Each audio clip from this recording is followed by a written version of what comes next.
Hello, and welcome to my guide for solo farming Abyss Dungeons on SnS staff. This guide would also be helpful when you're in groups without a healer, and the tips in this video will allow you to easily move from pole to pole while maintaining a healthy amount of HP. All clips in this guide will feature my mob control page, with Gerard's Patience as a replacement to asceticism. Gerard's Patience is incredibly important for big holes in Abyss dungeons, especially while solo. It'll greatly reduce your odds of being stunned, staggered, feared, and rooted. Just a quick disclaimer before I start though. A lot of these pulls I'm going to be doing in this video will be quite difficult to do if you're a fresh level 50 with barely any gear and no traits. So you'll have to practice and experiment with what you can do. But you can check out my builds on questlog.gg. Just look for Sylvia or Mage Knight, and any of my purple builds should easily be able to do these big pulls as long as you've got the practice.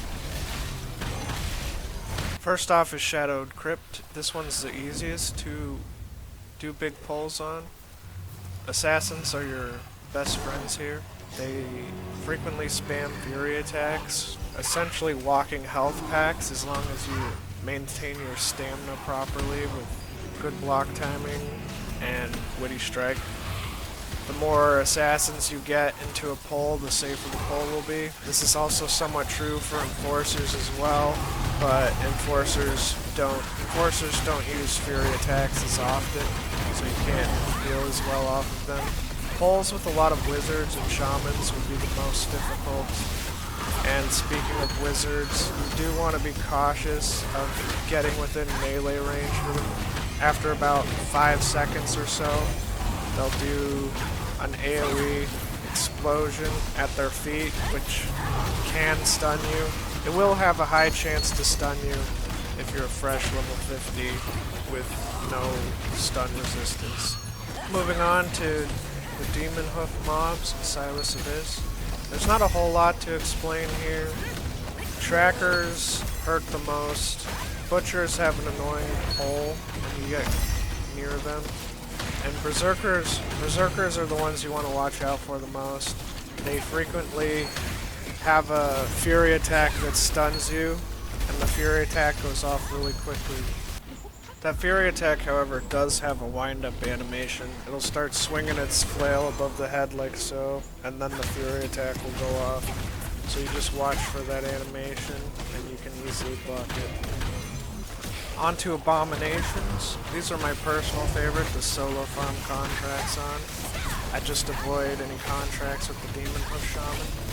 They're very easy to group up and don't CC very often, which makes it easy to just focus on killing them quickly and moving on to the next wave. I will say though, if you're a bit under geared, the lethal venom will hurt quite a bit, so keep that in mind. Sardul Island. You want to be extremely cautious here without a healer. It's definitely possible to do solo, but you need to be very careful with your stamina usage and your shield block timings. Failing to block soldier fury attacks gives you a defense debuff that stacks up to 5 times. That can really start to melt your HP, especially if you end up getting feared by a fighter. Another thing to keep in mind is if you're by yourself, you want to avoid doing big pulls with a lot of fighters because that'll increase your odds of getting feared. And getting feared while you've got 5 stacks of that debuff going, which you'll pretty much have all the time solo, can easily get you killed.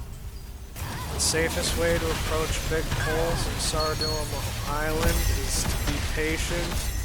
Try and wait for good opportunities to get a block. Hold your block as long as you can for more healing. And throw down your attacks in between those blocks as best you can. Again, the key to success here on your own or without a healer is maintaining good use of your cooldowns, Redemptive Barrier, and Witty Strike.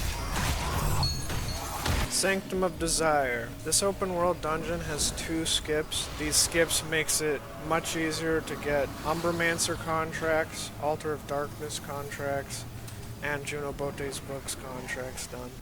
The first skip starts right here at the stairs. This is at the bottom floor teleport point. You jump straight down and glide through this archway here and immediately turn to your right, and there you go, you're instantly over to the Altar of Darkness without having to deal with any of the question statues. The second skip is going to start at the same place, the teleport point on the bottom floor.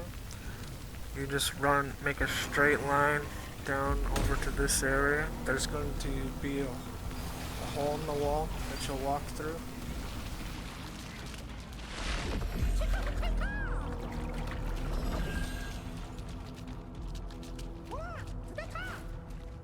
After that, you climb up this wall, and what you want to do is once you get to the end of it, you turn around and slow glide towards the fence. You need to buy enough time to flap your wings to climb up the fence.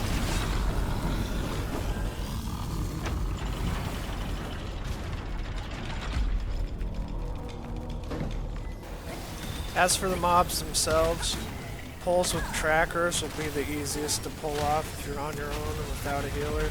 They are the only mob in this dungeon that frequently use Fury attacks. The rest are casters, and guardians will only use a Fury attack once when you first aggro them. So you want to keep that in mind. If you want to do easier pulls, find an area with a decent amount of trackers.